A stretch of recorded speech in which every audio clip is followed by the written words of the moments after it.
It was quiet, unbearably, impossibly quiet. Not the kind of silence that wraps around you in a room or a field at night, but the kind of silence that can only exist where there is no air, no life, and no reason to expect either.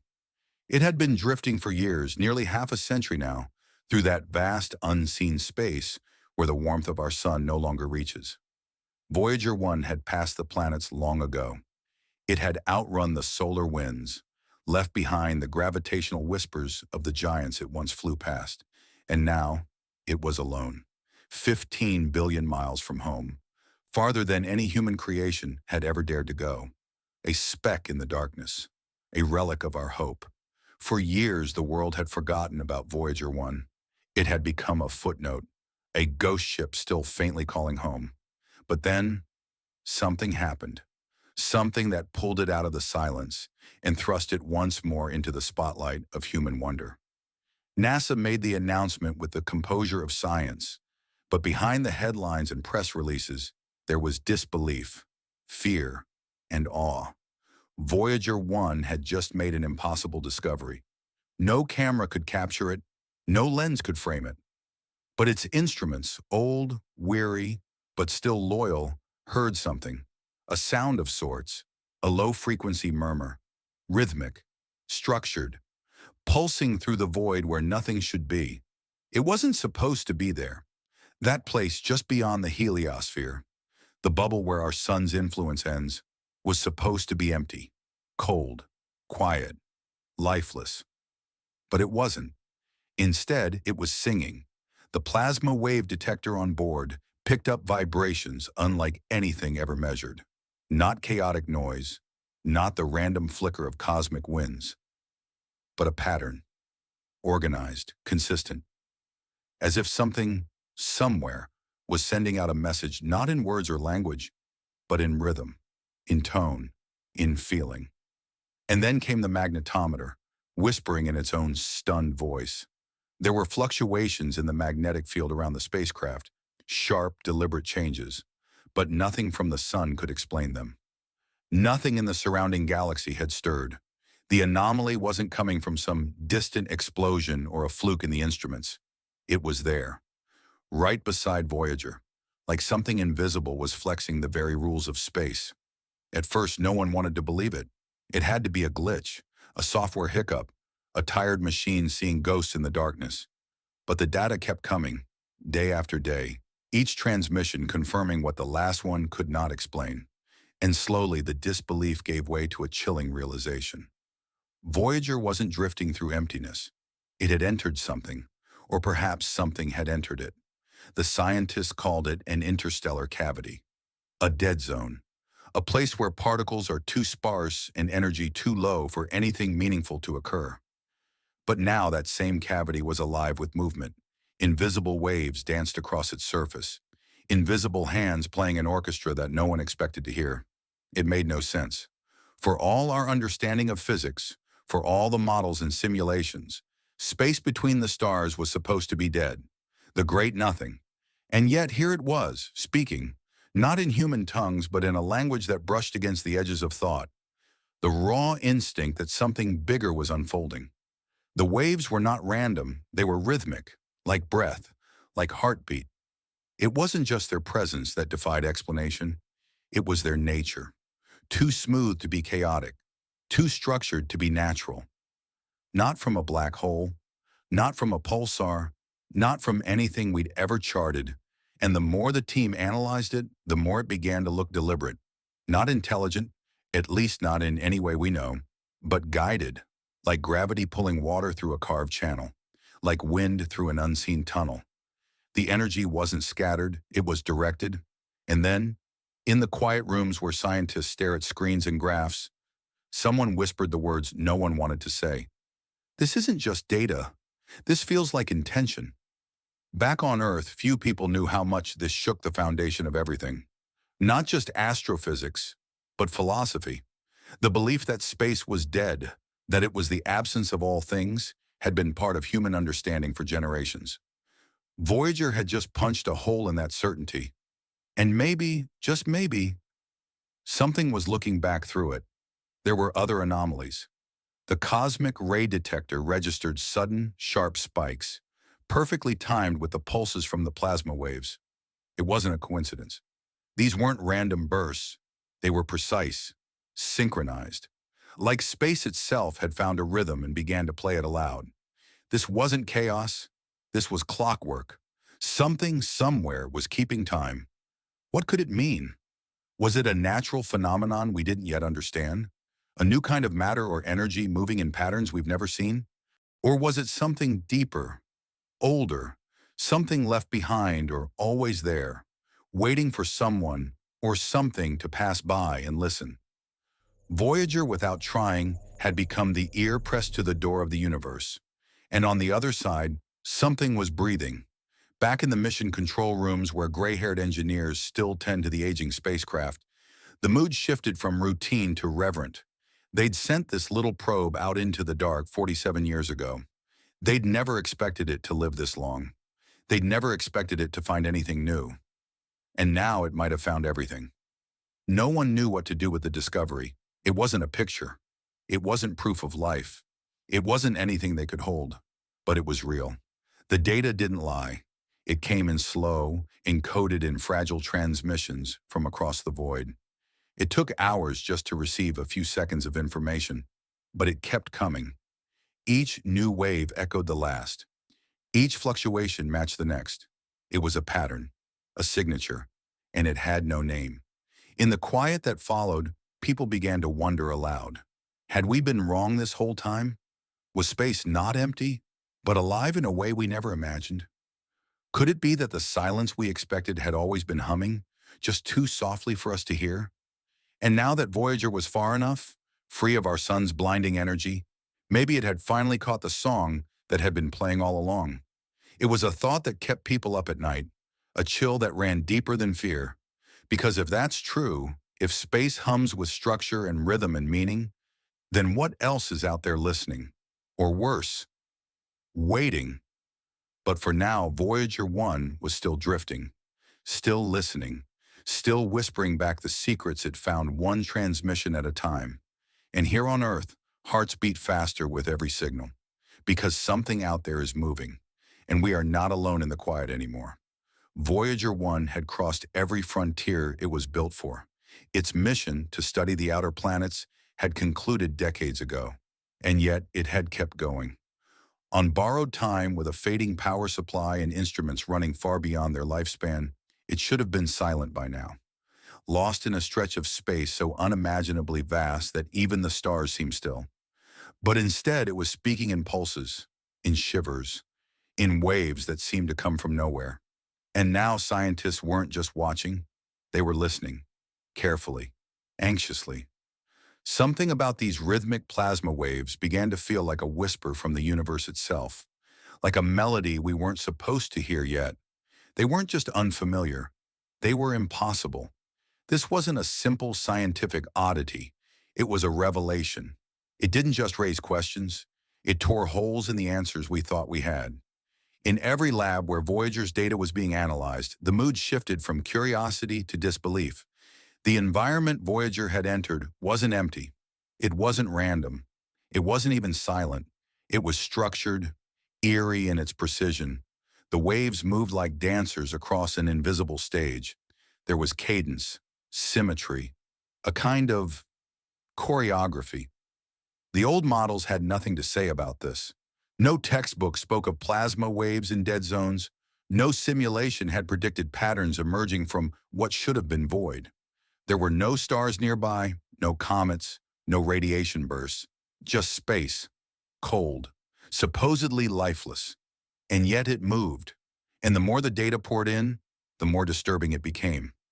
There was something beneath the waveforms, something subtle but persistent, a hidden modulation, a barely there tremor beneath the surface frequency, almost like a second voice buried within the first. Something that shouldn't exist, not in space, not this far out. One by one, researchers who had spent their lives believing in a still, silent cosmos began to question everything. The word intention hung heavy in the air, not because there was evidence of intelligence, but because nature usually doesn't play this kind of game. It doesn't usually compose. It doesn't usually echo. And yet, that's exactly what Voyager's data showed. Echoes, patterns repeating themselves across time, across distance, across instruments. When one pulse ended, another began. Its waveform eerily similar, but shifted. It was as if the waves weren't random at all, but responding. To what? To whom? No one could answer. And that terrified them more than anything else. The magnetometer began to show signs of fluctuation again. But this time, it wasn't brief. It wasn't a spike. It was a shift. A full change in the magnetic environment, like the needle of a compass, slowly but deliberately turning in a place where no force should exist. At first, the team thought it was a malfunction, but every system checked out. Every reading was confirmed. It was real. The magnetism was changing, almost as if the space around Voyager was bending ever so slightly, like something was passing by, or worse, watching. Then the cosmic ray detector caught up.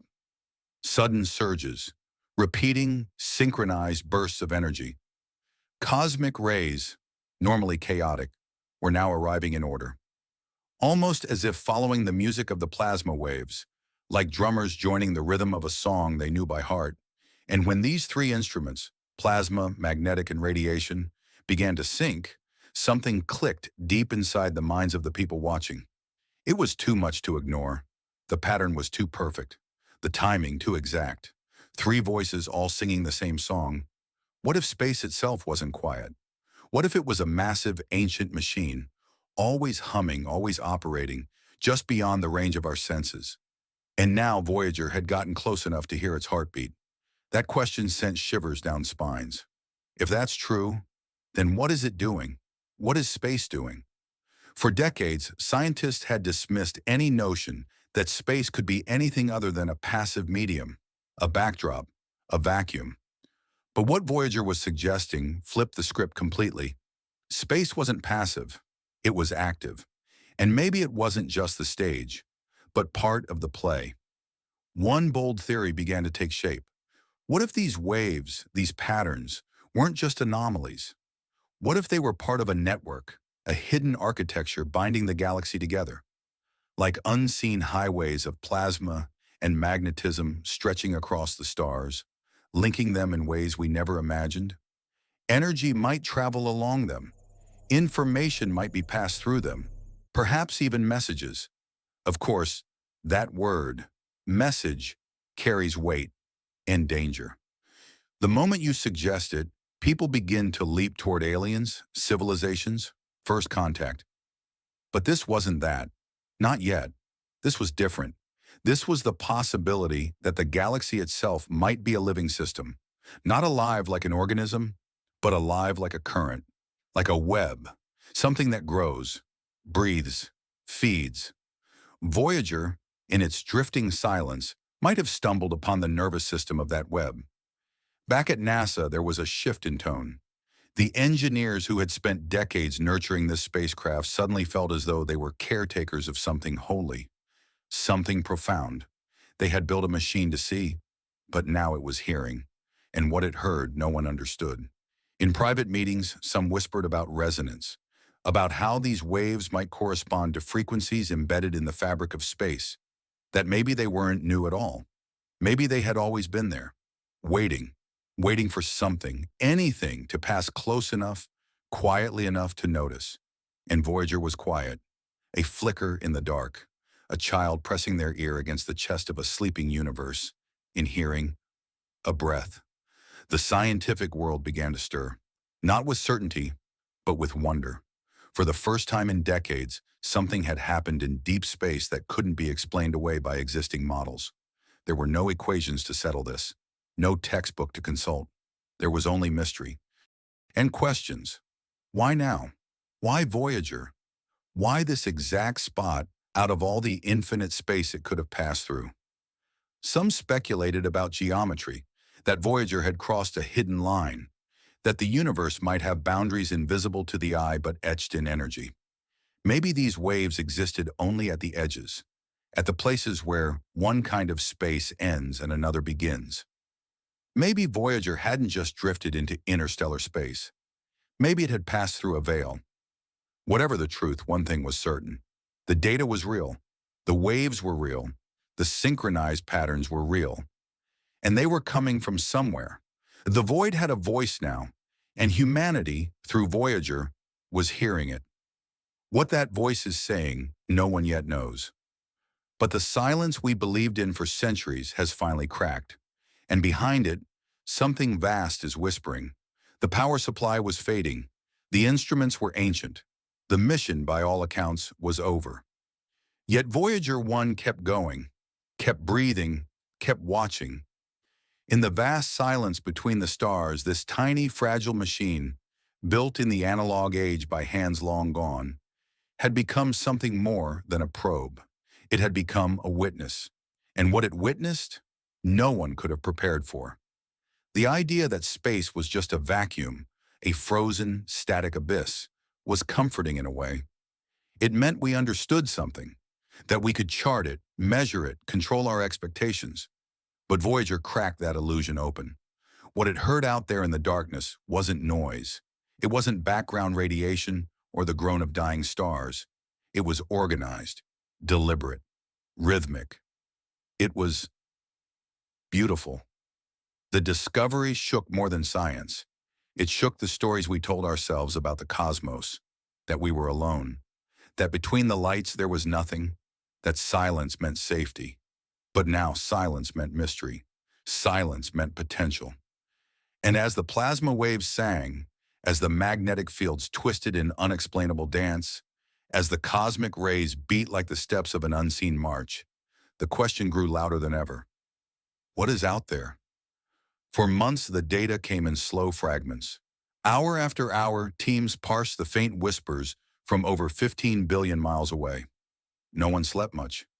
Each signal was another thread in a puzzle that didn't seem to fit any known picture. Patterns appeared, then disappeared. New harmonics layered beneath the old. Fluctuations surged and then fell silent again. It was as if the universe was aware of being observed, like it was teasing the edge of human perception. And through it all, Voyager never stopped. The spacecraft didn't change. It didn't update. There was no new AI on board, no enhancements, no new software. It was the same aging, humming piece of metal that had left Earth in 1977. But something about where it was, something about that place, revealed layers of reality no one knew to look for. People began to speculate, not out of fantasy, but out of necessity. Was this the signature of a structure, a field, a boundary? Were these waves a property of space itself, some hidden skeleton of the galaxy that science had always missed? Or had Voyager passed through something old, ancient, not built by minds like ours, but shaped by forces we've never encountered? Some even whispered the unthinkable. What if this was a message, not in language, not in symbols, but in structure? The way coral speaks in growth, or trees speak in rings, or gravity speaks in curvature. What if the universe wasn't speaking to us? What if it was just speaking? We've always searched the stars for signs of life, for signals, for aliens waving across the cosmic sea. But what Voyager found wasn't a signal in the traditional sense. It wasn't directed. It wasn't asking for attention. It was simply there, existing. And maybe that was the message. That existence itself was more complicated than we imagined. That the void wasn't empty, that nothingness was an illusion. One of the most disturbing and awe-inspiring theories to emerge was the idea of interstellar structure. That between stars there might be vast, invisible highways of energy, plasma rivers, magnetic bridges, currents not of matter, but of meaning. Not networks built by machines, but born from the very birth of galaxies. If Voyager had passed through one of those highways, then every assumption we've held about the layout of the cosmos would have to be rewritten. The stars would no longer be islands scattered at random. They'd be connected, bound, not just by gravity, but by something deeper. The scientists working on the mission didn't claim to have all the answers. They couldn't. Voyager didn't give them a manual. It gave them mystery. Raw, elegant, incomprehensible mystery. But every vibration, every waveform, every synchronized pulse carried with it something more powerful than certainty. It carried hope. Hope that we haven't reached the end of exploration. Hope that space still holds secrets worth chasing. Hope that beyond the equations and the theories and the simulations, there is still wonder waiting for us. The implications spiraled out from there. If these plasma waves, these magnetic shifts, these cosmic ray patterns, if they're part of a larger system, then maybe we've misunderstood the fabric of reality itself. Maybe space isn't just a void. Maybe it's a language we were never meant to hear. But somehow, after all this time, we've accidentally learned to listen. And Voyager, this machine with no ears, no eyes, no thoughts, might be our first translator. It brought no pictures, no planets, no dramatic visuals, just data, just rhythm, just a quiet hum from the edge of everything. And in that hum, we hear something ancient, something familiar, like the sound of wind through trees in a place we've never been. But somehow remember, Voyager 1's journey isn't about discovery anymore. It's about transformation. What began as a scientific mission has become something deeply human, a confrontation with the unknown, a reminder that the universe is not ours to define, but ours to witness. It might take decades to understand what Voyager found, maybe longer, maybe never, but that's not what matters most. What matters is that it found something, something no one expected, something that will echo across generations of dreamers, explorers, and question askers. Because in the end, what Voyager gave us wasn't an answer. It was a door in the darkness, and a voice, faint and trembling, saying, "There is more."